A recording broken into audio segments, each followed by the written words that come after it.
That includes faith leaders.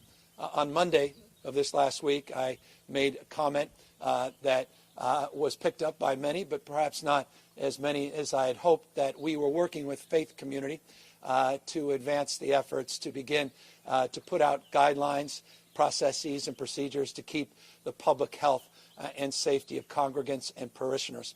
We've been working throughout the diverse, interfaith community and within the diversity of our faith-based leadership all up and down the state, working on the differentiation, the large mega churches versus more neighborhood-style churches, the different styles of pews and sanitation protocols, and synagogues versus working with other faiths. We've been working on those sectoral guidelines, and we are just days away.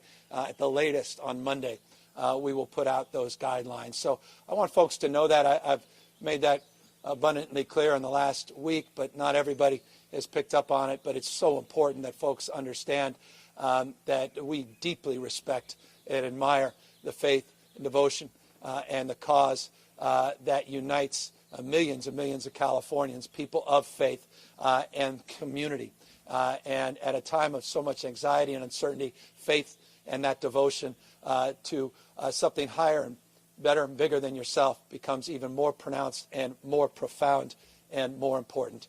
I grew up in a Catholic family, went to Catholic schools, went to University of Santa Clara University, and I often reflect on how impactful the Jesuits were in terms of my upbringing, Father Cause, and so many others that were so, that have defined so much of my life. And it's just an expression of my deep respect, admiration for people of faith.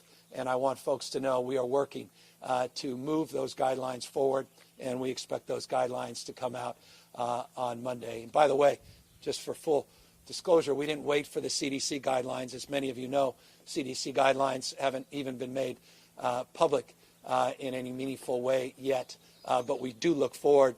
We are told that they're coming out today to take a look at those guidelines and see if there's things in there that we hadn't already considered over the course of the last few weeks.